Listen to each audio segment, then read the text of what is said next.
Добре дошли в Божия дом. Нека се изправим да започнем с молитва. Всемогъщи Татко, благодарим Ти за този ден, с тази привилегия, че отново сме тук на това място, заедно да хвалим Твоето свято име. Небесен Баща, моля Те да приемеш нашата жертва на хвала, което извършим всичко да бъде от Теб, чрез Теб и само за Теб, защото Ти си достоен за хвала и почет. Издигаме и прославяме Твоето свято и велико име. В името на Господ Исус Христос се помолим. Амин. Нека да хвалим нашия Господ.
Твоето сърце, поблизо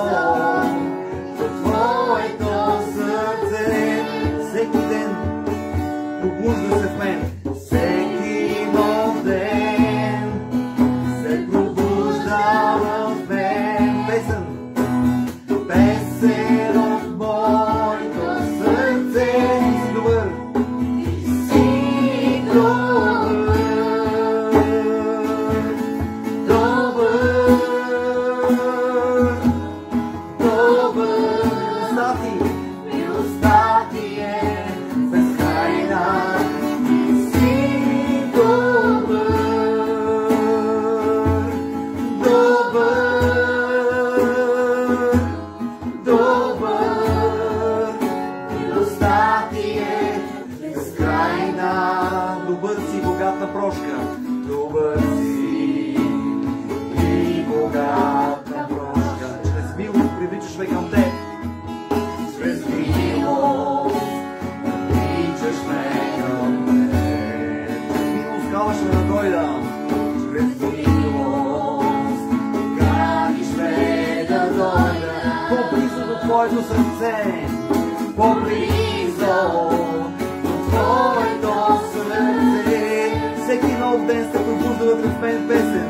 Всеки нов ден се пробужда в мен. Песен от моето сърце. Ти си добър, добър, добър. Милостта ти е безкрайна.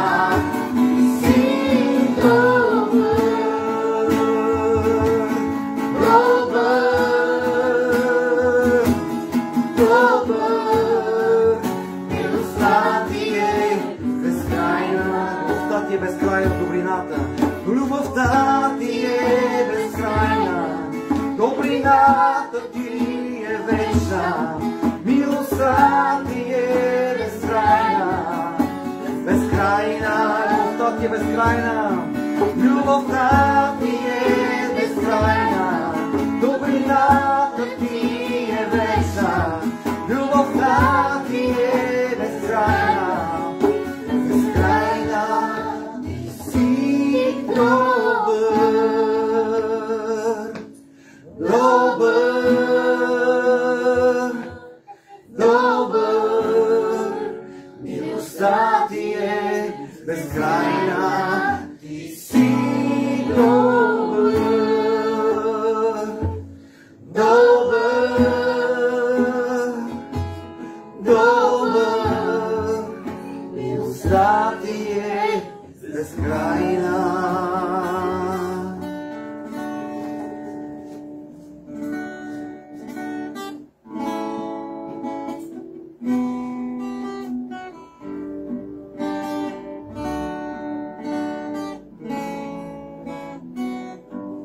Не светлина, тъмнината прогони. Не светлина, тъмнината прогони. Отвори очите си. Отвори очите ми. Моето сърце ти плени с прелестта си. Моето сърце ти плени с прелестта. За тебе са моите дни. Тебе са моите дни. Аз ти тук те хваля. Идвам да те хваля и да се похваля. Идвам да ти кажа, ти си мой Бог. Ти си тъй чудесен, ти си тъй прекрасен, ти си тъй достоен, Бог велик. Цар всемогъщ, небесата прославен. Цар всемогъщ, небесата прославен. Стигнат на всичко. Стигнат на всичко стоиш. Ти се смири и дойде на земята. Ти се смири и дойде на земята. Живота си даде за мен. Аз идвам.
идвам да ти кажа, ти си мой Бог.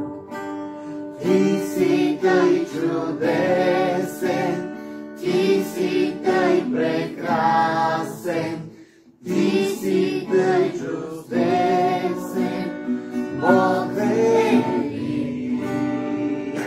Алелуя! Ти си Бог велики. Ние ти благодарим, Тати, за всичко, което правиш в нашия живот. Сега благослови Словото си, благослови човека, който ще ломи хляба, и нека Твоя Дух да бъде с нас и да ни разкрива Словото Ти и да изгражда сърцата ни в мощното име Исус от Назарет. Мощното име Исус от Назарет. Благодарим Ти, Тати. Амин.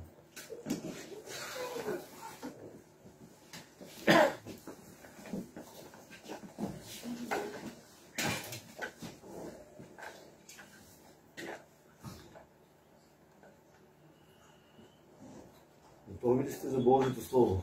Да.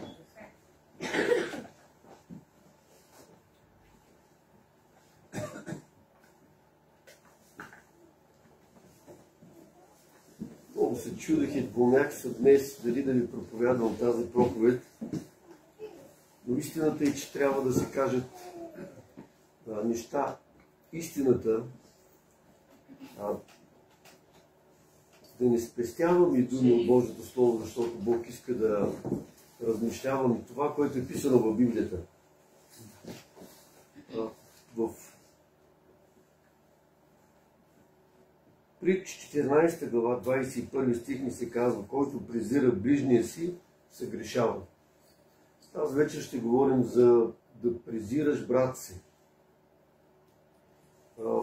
В Римляни също така 14 глава, 10 стих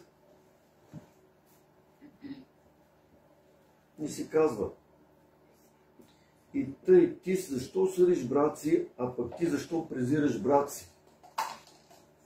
Какво означава, скъпи брати и сестри, да презираш?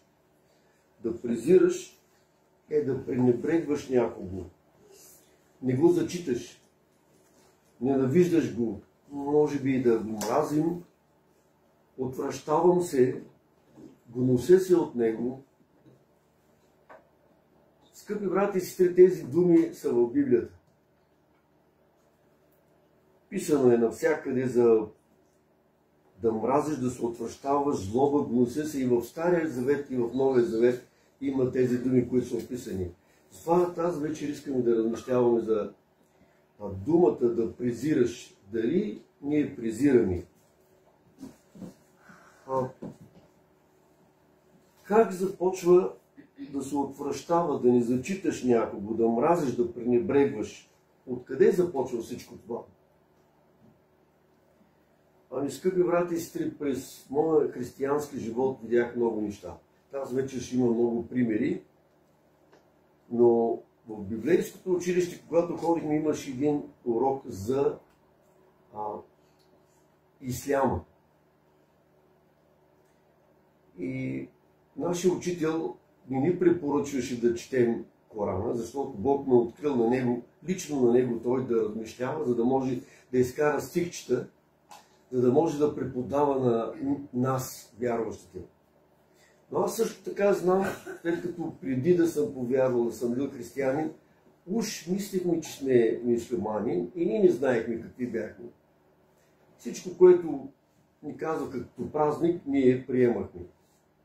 Но какво запомних? Още от малки децата са на 40 дена, идва ходжата и вика на ухото му, името си знае и казва името му. Още от мънички. Още от тогава започва демона да работи вътре за презирани, за неприемани, за омраза и за разделение. Затова като пораснат децата, ние виждаме в ислямския свят как малки деца взимат камъни и хвърлят и са лоши, озлобени към вярващите. На библейското училище ние научихме много неща, за да ни презираме, защото Библията, Исус казва, и други овце имам, които трябва да дойдат в кошарата. целият ислямски свят, скъпи брати и сестри, трябва да бъдат спасени. Но чрез нас ние да не ги презираме. Защото Бог обича и тях. Ако се върнем малко назад в Стария Завет, ще видим, че първият син на Авраам е Исмаил. Значи в кръвта има нещо, което е и от еврейска кръв. Но не това искам да ви говоря. Още от малки сеят семето на омраза, на разделение. Има деца малки, не се раждат така. Виновни са родителите, как възпитават децата си. Преди да повярвам, бях във Варна, на работа работих там и в центъра видях едни малки дечица от братя ромите, малки 7-8 годишни, които пеят на улицата. И един от българите застанал, клекна и малко детенци на годините на тия деца. И говори на ухото: виждаш ли ги, това са лошите хора. Аз го чух. Аз чух, когато говори бащата на малко детенци, на 5, 6, 7 години дете, втълпява в сърцето, в ума на малкото си детенци: виждате ли, това са лошите деца. А малките деца пееха, хвалиха, весели са. Нищо лошо ни правиха. Възпитанието от ранна възраст. Чувал съм какво ли не в автобуса, някой плаче: ще дам на циганина сега. Говорим за невярващи. Нали така? Нека да погледнем дали ние не сме пък такива случайно. Дали не сме допуснали в нашия живот. Може би и ние сме допуснали да презираме някого. Преди вярата и ние бяхме такива. Бяхме настроени ние ромите да мразим българите, българите да мразят ромите, българите да мразят турците и така нататък. Разделение. Преди 4 години, 3-4 години бях на конференция в Турция, общо балканска конференция, която Балканите се събират, и видях нещо интересно там, скъпи брати и сестри. Изправиха се гърците, всички гърци отпред, и на глас си поискаха прошка от турците. Македонците си искаха от гърците, ние си искахме прошка от друга нация, от друга етнос, защото ние бяхме събрани там в името на Исус. Исус никога не презира. В неговото, той няма лицеприятие, той не си избира хора. Бог не гледа на лице. И много ми се иска да започне това и в България.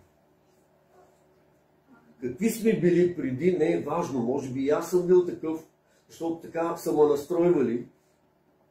И за съжаление в училище, 5-то основно училище учих, бяхме, знаете, циганска паралелка.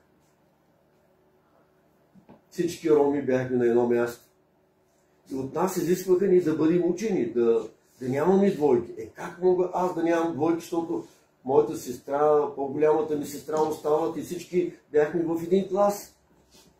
Няма какво да са научени. Но не учителите са виновни, разбира се, и родителите имат вина за това нещо.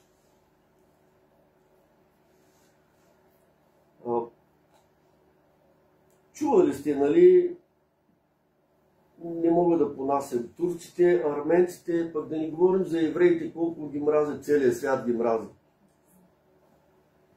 Но след като повярвахме, скъпи брати и сестри, ние не трябва да бъдем същите. Амин. Бог ни държи сметка за нашето незнание. Какви сме били преди, ние не знаехме. Възпитанието е било толкова. Но след като започнах аз да чета Библия, и там се говори, че не трябва да презирам, започнах да упражнявам. Трябва да упражнявам и ние. Разбира се, във всяка една етнос си има лоши хора, има си и хубави хора. Има и мръсни, има и чисти, и всякакви има. Но ние да ни бързаме, защото като вярващи, ние трябва да гледаме с очите на Христос. Как би погледнал Христос към тези хора? Но как започнах да практикувам всичко това? Още първата година, като повярвах, брат в вярата, мой приятел Ивайло, вие го знаете, повечето от вас, и сестра Мими. Може би и в него е имало нещо като расизъм да ни приема друга етнос, но и той се бореше, практикуваше. И за първи път той ме покани в тях да отида да спа, и то в центъра на Шумен. Аз да оставя махлата и да отида в центъра да спа, и то при българско семейство. Ето вижте как падат крепостите, как се разчупат и как Бог изцерява сърцата. И като видях там, се почувствах като, как да ви кажа, голяма работа. В центъра викат на българите да отида някъде. И ядяхме заедно, и каквото имате, не сме говорили за нищо лошо, само за Христос. И друго, което е, в някъде на Ивайло сина го сплашили, мъкни ме нещо, ще дам на циганите. И бабата на Ивайло е казала, ти пък, че детето проходи в цигански дом, бе. Децата на Ивайло пораснаха в нас. И може ли някой, когато порасне, той да разделя хората? Той видя любов между роми, между братя турци. Защо? Защото любовта на Христос е вътре в нас. Тя ни дели хората. В света е нормално да ги има тези неща, нали така? Има ги. Но за вярващите е недопустимо това нещо да го има. Сещам се, когато ние се събрахме след Велик ден, всички брати и сестри, българи, роми, арменци, от църквата отидохме на барче да пием кафе след празника. Барчето беше на подводница. И влизаме, всички сме облечени хубаво след празник, като празник. И сме весели, щастливи, радваме се. Обаче като навидя сервитьорката там и казвам, съжалявам, вие карта имате ли карти за да пустим някакви карти, които специални хора отиват там. Ивайло и Мими, всички останали можеха да седнат, а ние не можехме да седнем. Това е съвременно сега. И ние на нас не ни беше хубаво. Малко, така, нали, колкото и да е първите години се огорчихме, си казваме как може така да разделят, колко сме щастливи и радостни след празника, искаме заедно да сме. Отиваш на заведение някъде кафе да пиеш и те те гонят. И излязохме си и станаха и всички братя и сестри българи заедно с нас. И на тях им беше интересно, че какво правят тези хора, че роми, българи, всякакви се движат заедно и са весели. А Исус казва, по любовта ще познае, че сте мои деца. Ако имаме любов помежду ни. Любовта е силно нещо. Амин. В Яков 2 глава 8 и 9 стих, нека да прочетем там царския закон.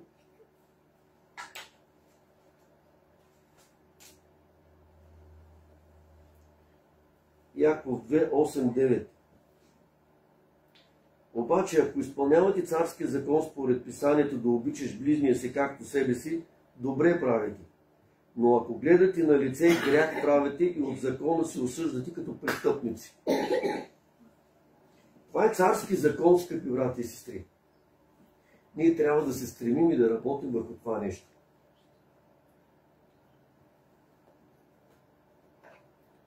Бог не гледа на лицето на човека. Преди малко го казах. И тук искам да ви дам няколко примера в моя живот. Ходихме на една конференция преди години. Няма да кажа кой град е, за да ни разберете, и няма да кажа да спомена имена, за да не се усетите. Ходихме на конференция с моята съпруга и караме 3 дена конференция и остана ни малко време, 1 час до свършване на конференцията. И аз помолих, който отговаря за това, може ли да си тръгнем 1 час по-рано, за да не обядваме, понеже има ни влак, да ни изтървем влака. Това не е ли нормално според вас? Но знаете ли какво ми каза човек? Обърна се към ръководителя, който ръководи конференцията там. Аз казах ли ти да не викаш роми на конференцията? Искам да ви кажа, че това са лидери в България. Лидерите. Казах ли ви да не викате ромите? Защо пък да не сме там? Толкова сме насърчени 4 дена, слушаме Валдемар Сардачев, толкова хубаво мина, хванахме с моята съпруга, защото допреди няколко години ние с моята съпруга като че ли не сме живяли както трябва. А там нещо се обърна в живота ни, хванахме се за ръка. Отиваме в гората, молим се, започнахме да си говорим и да си споделим и да се запознаем наново, защото преди Христа ние не бяхме като семейство. И накрая да ти сервират това и той главния, който в България и го познават хората. Казах ли ти да не викат роми?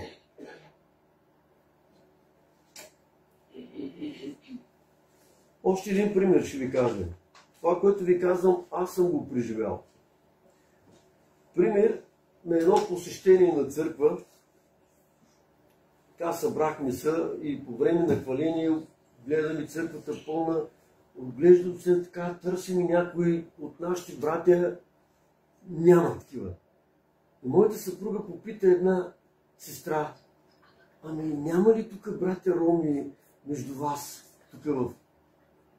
Не ги общуваме с тях. Сестрата дълго години във вярата. И аз се чудя колко е вярваща. Ние не общуваме с тях. Не с кого общува. С определени специални хора. VIP. Тук искам да ви кажа, че Бог е допуснал да ги видя тези неща, за да мога да израсна, за да мога да споделям Божието Слово по-нататък на хората. И ако някой ме пита, нямам комплекси за малоценност или огорчение в мен, защото Бог ме освободи от тези неща. Сега ги казвам тези неща с цел, за да може някой да отвори ушите си, за да започне нещо ново, да не си прави илюзии за спасение, ако мрази или презира някого. За съжаление, в църквите го има това нещо. И доста мислех, викам, Господи, дали да говоря това слово. Но знам, че малко се говорят по църквите това слово. Но на мен, понеже ми така, имам свобода и мога да го кажа.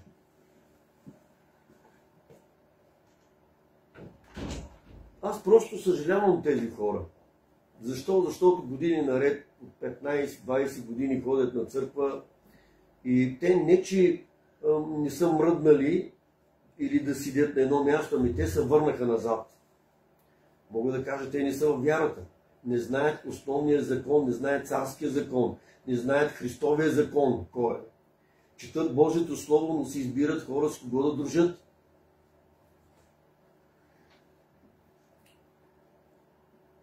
В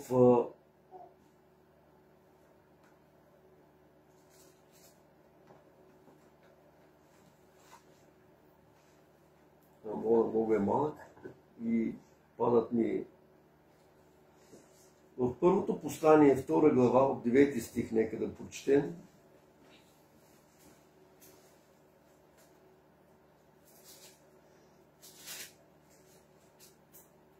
Втора глава, от 9 стих. Който казва, че е в светлината, а мрази брата си, той досега е в тъмнината. Който люби брата си, той пребъдва в светлината и в него няма съблазън. А който мрази брата си, той е в тъмнината и в тъмнината ходи. И не знае къде отива, защото тъмнината е заслепила очите му. Много хора казват: аз не деля хората. Аз съм го чувал почти, да ни кажа всеки ден, но всеки месец някой излиза и ми каже: аз не деля хората. За мен всички хора са равни. И само като настъпнеш така по мазола и ще видите колко са равни. Докато се обърнеш и започва да говорят лошо.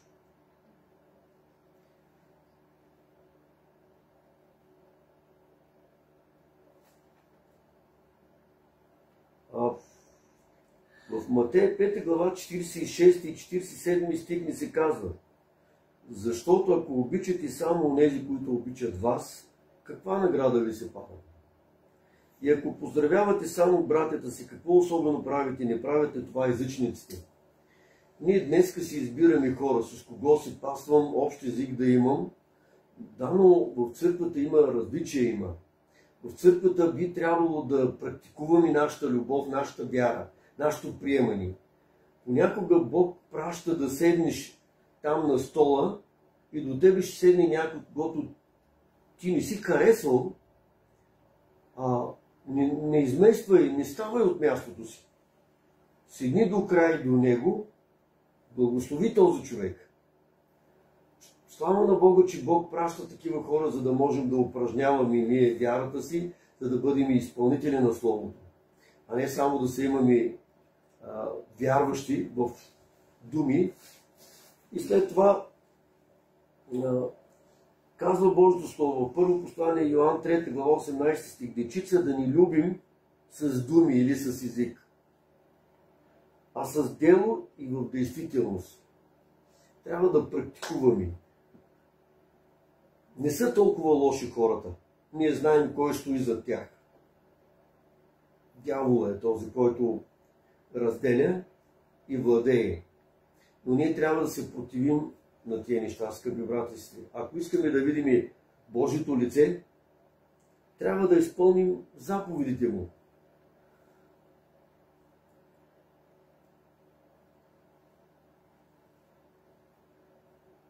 В крайна сметка ние всички сме допуснали някои от тия неща, ненавист, пренебрегвани, презирани.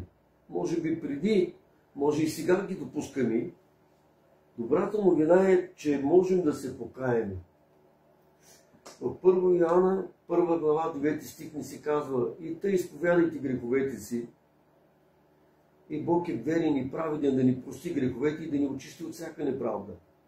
Ако ние сме го допуснали, слава на Бога, имаме ходатай, можем да отидем да се покаяме и да поискаме от Бог да ни даде сили, да можем ние да практикуваме, да ни презираме хората. Сега се сещам нещо друго. Когато отидем ние в чужбина, Германия, Холандия, където съм обиколил, няма го това голямо разделение. Може би има, но скрито лицемерие има. Те се смеят докато видят, но веднага усмивката им се крие след това. Не го знам, но поне показват нещо. И моят приятел, колкото години сега е в Дисбург, казва така: слава на Бога, радвам се, както дойдох в Германия и не чух един да ми вика мамо. Вижте какво го е търмозило години наред. Той там е намерил утеха, спокойствие и мир. Разбирате ли? А там, сега тук, където отидем, нито работа могат да се приемат още, като видят, гледат на лицето, гледат. Не гледат на сърцето, не познават човека и си правят извод веднага какъв е човека. Ние не можем така да правим като вярващи. И ние, когато отидем при някой по-образовани, как да го каже, се чувстваме така, малко свиваме се вътре в нас, че като че ли ние сме по-долните, така, второ качество хора. Не трябва да е така. При мен дойде самочувствие, че съм Божие дете. И оттам дойде свободата. Тук искам да кажа, да имаш самочувствие за собствена праведност, тя не отделя от Бога. Да имаш самочувствие за собствена праведност, също така не отделя от братите и сестрите. Мисля, че в Исаия 65 глава 5 стих ни се казва: който казва на ближния: махни се от мене, аз съм по-голямата работа, в Бог ноздрите му има огън към този човек. Нека да внимаваме дали презираме и да ни се правим на по-голямата работа. Защото да имаш самочувствие, да, с Господа е добро, ама за собствена праведност, че ти си много добър, имаш няколко дипломи, дипломата няма да не спаси. Любовта ще не спаси. Хубаво да има дипломи, хубаво да имаме знания, да имаме всички тези неща са добри, но всичко това без любов е нищо.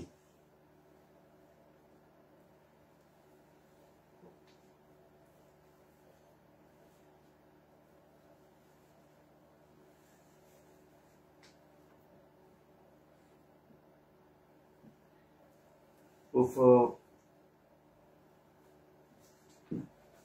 Първо Коринтияни, 13 глава, главата на любовта ние знаем. Искам да прочета някои от стихчетата, за да можем да размишляваме и върху това. Първо Коринтияни, 13 глава.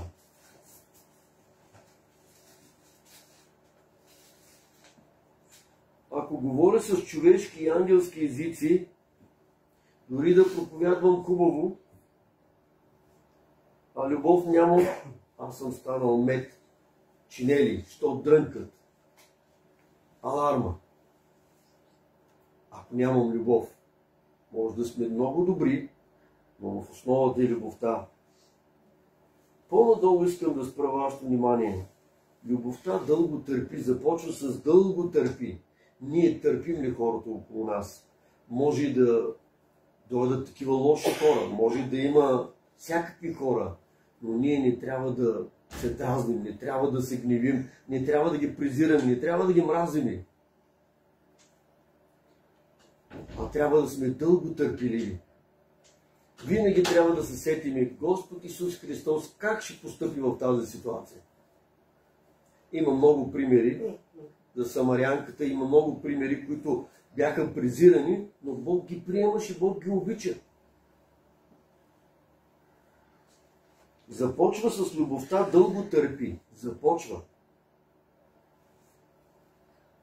И е милостива. Любовта не завижда, любовта не се превъзнася, не се гордее, не безобразничи, не търси своето, не се раздразне, не държи сметка за зло, не се радва на неправдата, а се радва заедно с истината. Всичко премълчава, на всичко хваща вяра, на всичко се надява и свършва. Всичко търпи. Започва с дълго търпи и накрая всичко търпи. Търпим ли? Някой пита ми колко да търпя, брат? Ма не мога да търпя. Знаете ли как е дългото търпение? Като свърши дългото търпение, започваш наново да търпиш. Ето това е дълго търпение. Да търпим и да търпим. Това е. Не всички са добри. И накрая и те остават тези трите. Вяра, надежда и любов. Но най-голямо от тях е какво? Любовта. Наскоро четохме в една брошурка, мисля, че един отшъл на небето и посрещнал го, не знам, апостол Павел или някой от светиите и му казал: къде са тук католиците? Но той му казал: няма католици тук. Как да няма католици? Ами православните къде са? Ами няма и православни тук. Добре, евангелистите, протестантите къде са? Няма евангелисти. Ами тези кои са? Тези всички, които ги виждаш, са тези, които обичат Бог и ближни. Разбирате ли основата на цялото християнство? Целият закон се изпълнява в една дума. Да обичаш ближния както себе си. Но казвам, внимавайте, ако се хапите и се едете, да не би да са довършими. Едно от причините да се съблазнят хората и да излязат от църквата е точно това, че ние не им показваме любов. Знаете ли, хората имат нужда от тази любов. И мога да кажа, пастор Пламен, Святия Дух го насочи и усеща това нещо. Застава тук и прегръща хората. Усеща тия, които са били отхвърлени, презряни и показва любов. Защото като прикърнеш някого, любовта минава. То няма как да ни покаже, че приемаш човека. Изпитай себе си дали си във вярата. Дали има презрение в теб или в мен. Всеки може да изпита себе си, не да проверим други, а себе си да проверим. Ако презираме, да се покаем и да започнем нещо ново в нашия живот. Амин. Още един пример искам да ви дам. Мислих да го кажа.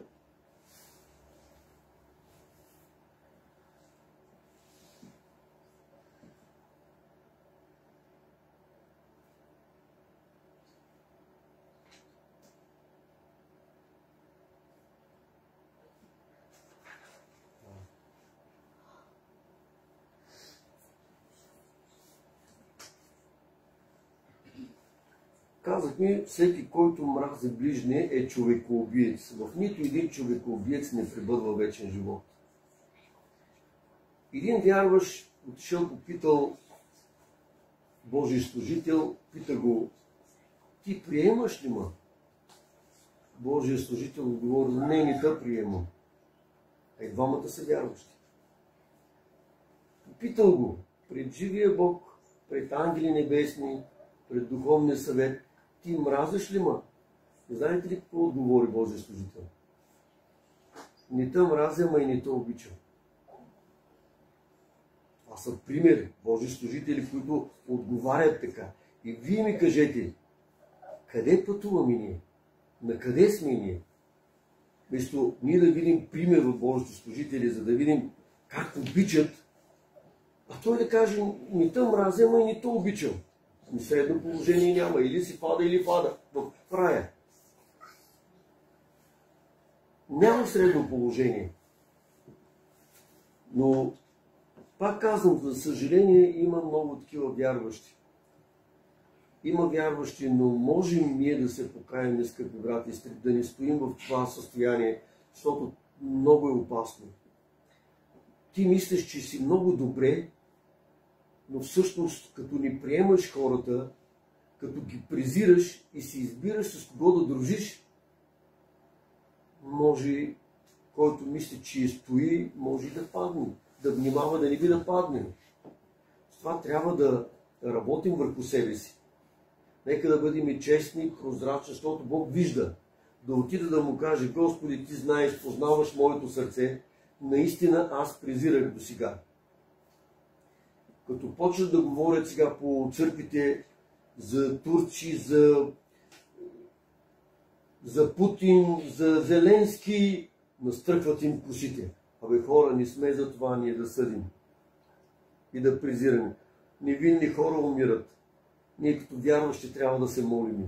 Да се съберем, да има нощно бдение, да ни спим, да ни едем, да постим, за да престанат тези неща. Това е омраза, това е презиране, неприемане. И ако ние се съгласяваме, ставаме съучастници с тях. Тежко и горко на нас. Време е ние да се оправим, скъпи брати и сестри, да тръгнем по правилния път. Нека обичаме хората. Да ги обичаме, защото те са творението на Бог. Ако Бог живее вътре в него, кой си ти, че съдиш човека, или не го приемаш, или не го презираш? Ти кого отхвърляш? Не отхвърляш ли Святия Дух? А между другото, братята роми, за ромите ще кажа, толкова им чиста вярата, много бързо приемат и приемат всичко. Вярата им толкова голяма. Аз съм виждал в живота си колко веднага Бог как започва да ги употребява. Дарбите на Святия Дух им дава. И като дойде някой друг: ама ти не си завършил библейско, ти как така ще пророкуваш? Няма време, бе, хора, трябва Святия Дух да действа в църквата. Затова ги няма дарбите на Святия Дух. Едно от причините. Едно е да копнеем, това е първата причина. А другото, когато ти презираш и не приемаш, дарбите на Святия Дух не се изявяват. Оставете хората дори да сбърка някъде, дори нещо да не е както трябва, казва, вие по-духовните поправяйте такъв с критикарски дух. Те ли пише? С кротък дух, не е критикарски. Ние по-духовните да отидем с любов. И то личи, кога говорим с любов. Не да му натриеш носа, или пък да си имаш за по-голямата работа.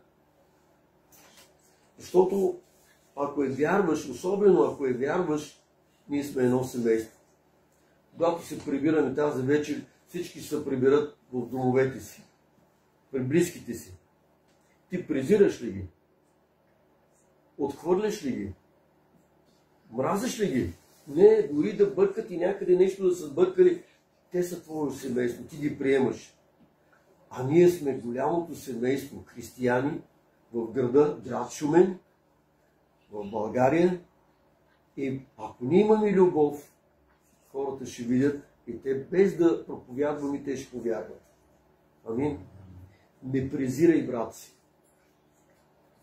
Не презирай и нека ги обичаме хората, наистина, защото те са Божие творение. Бог да ни благослови. Амин. Нека да се молим. Татко мой небесен, благодарим Ти за Словото. Ние признаваме пред Тебе, Господи, че сме допуснали много пъти в нашия живот да презираме, да ни приемаме. Моля Те Ти да ни простиш, Господи. Покрий ни с кръвта на Господ Исус Христос, измий ни, Боже мой, и помогни ни ние да започнем, Боже, да приемаме хората, а особено вярващите, Господи, които са от семейството. Благослови църквата си, Боже, в града ни, нека да има единство между лидерите, между пасторите, Боже мой, всеки план на дявол да бъде разрушен в името на Господ Исус Христос. Боже мой, молим и Те да работиш в сърцата ни, да изпълниш сърцата ни с любов към всички хора. Предаваме се в Твоите ръце и Ти благодарим. В мощното име на Господ Исус Христос се помолихме. Амин. Бъдете благословени.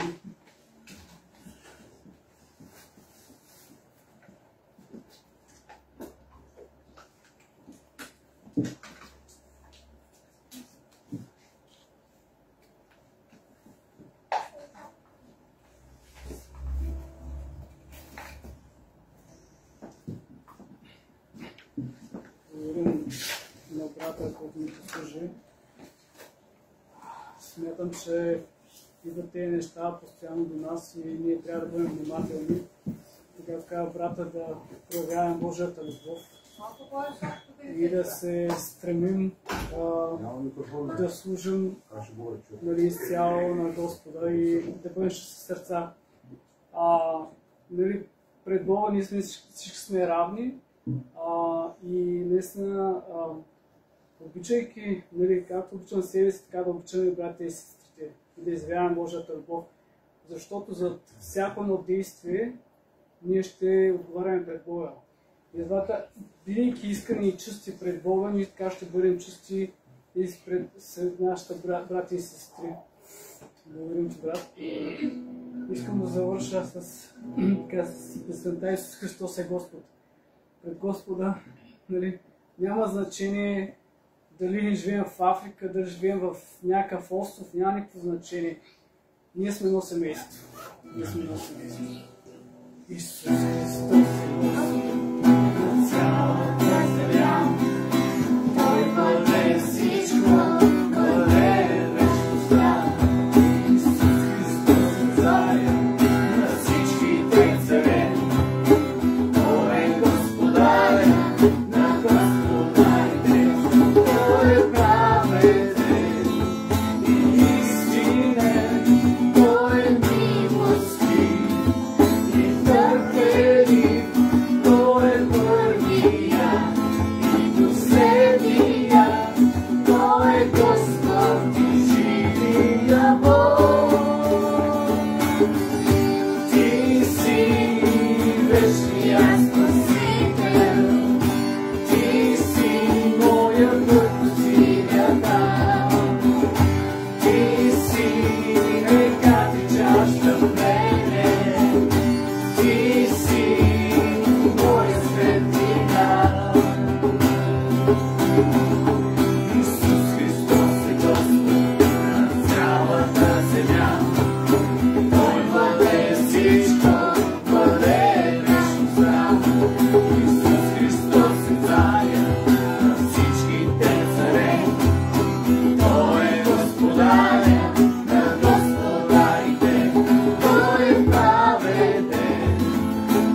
истинен, той ми